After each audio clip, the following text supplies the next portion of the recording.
Hey, this is David, and in this video I'm gonna reveal to you my secret techniques which I use to make my prompting better.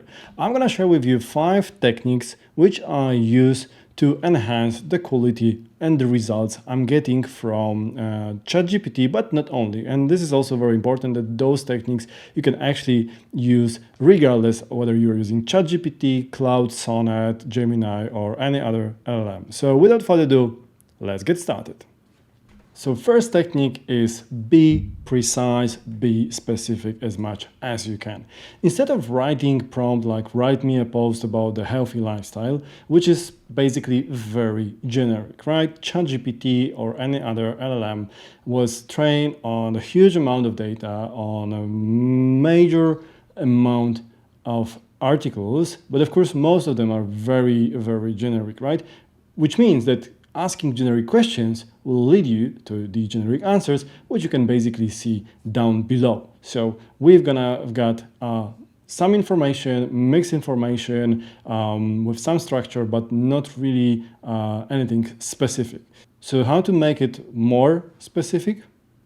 So whenever you are doing your prompt, be as specific as you can or want to be. For example, we could replace the previous prompt with something like this. Write me an article about a healthy lifestyle focusing on importance of diet, physical exercise, and stress management. Divide this article into 3 paragraphs, each concentrating on one of these aspects. So as you can see, we clearly define what we want. We don't have any random data from this subject. We want him to focus on something which is important and meaningful for us. We also tell him what is the expected format, right? We said that we want 3 paragraphs. We don't need introduction. We don't need the summary. We just want the articles, the paragraph to contain only this 3 paragraphs itself. And finally, of course, the article focus on what is important for us. Now, the second technique which I use very often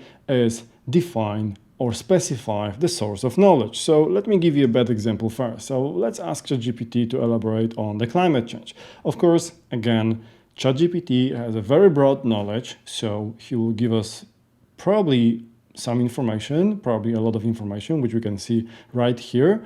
But whenever I want, or whenever I'm working on something, usually I want to focus on something specific, something which is important for me. If I'm writing an article, I want to relate to certain sources, certain researches, and so on and so on. So this is also very important and a hint for any LLM to specify the sources. And in case of ChatGPT, which has access to internet, we can actually provide him the name of the source which we want, and we can hope that he will figure it out himself. And if not, we can of course attach it to the prompt, to the question itself. If you have a report with PDF file, you can just attach it to your request. Let's give it a try. Let's give a shot.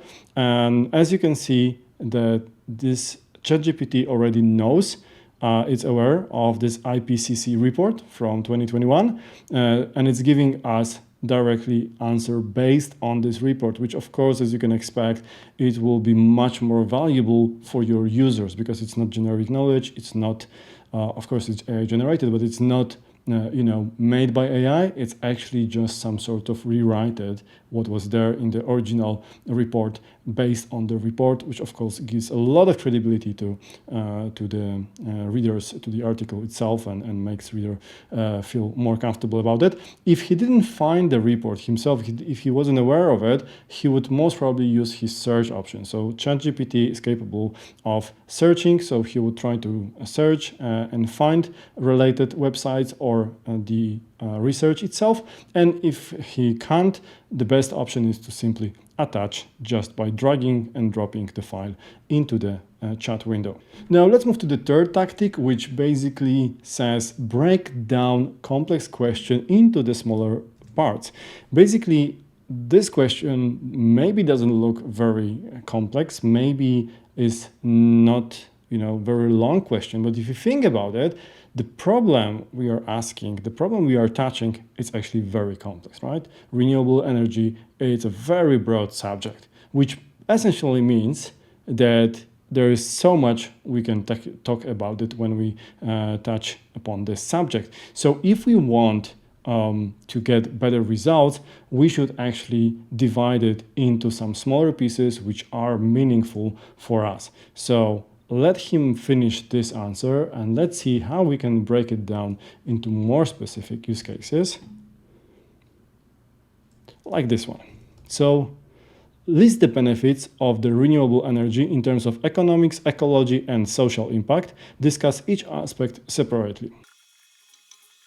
So as you can clearly see, the second answer is much more specific, and it's talking about the three area which we asked him for. It's not so generic. It's not like the head of highlights and headlines about many subjects.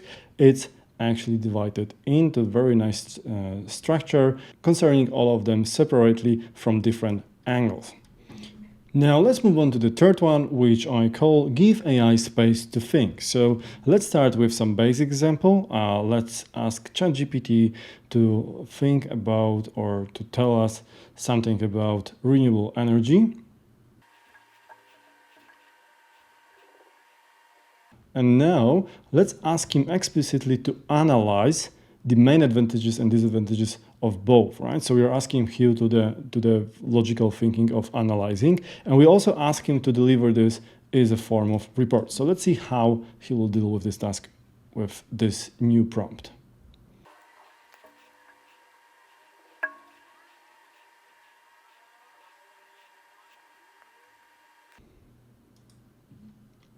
So as you can clearly see, this is much more complex answer than we got before, and it's focusing on what we want, and we really asked GPT to think, consider different options, different point of views.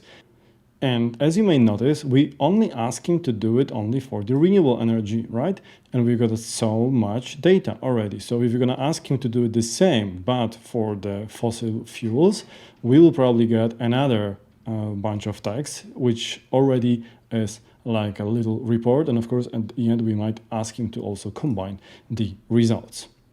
And finally, last but not the least, number 5 is include an example into your prompt. So let's start with the basic one. And now what we can do instead to get the better result is basically to give him an example of our previous posts. So something like this.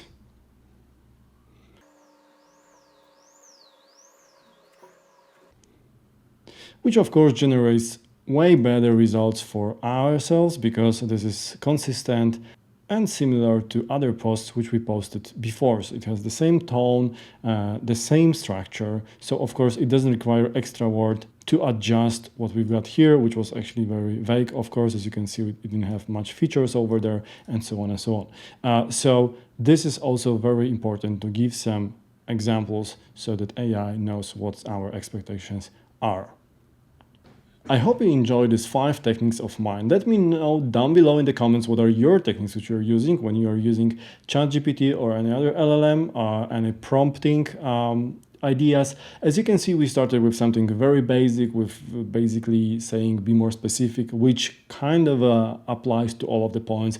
Then we moved on to specify the source which we want to rely on, then break down complex questions, difficult questions into parts and do it one by one, because even though the new LLMs are amazing, still they are performing much better if we're doing one task at the time, if they can focus on one thing at a time instead of trying to write an entire article at once, and then give some space for AI to think. So ask him to analyze, ask him to brainstorm, ask him twice tries to think about the subject, and finally, if you can, include the example to show what your expectations are.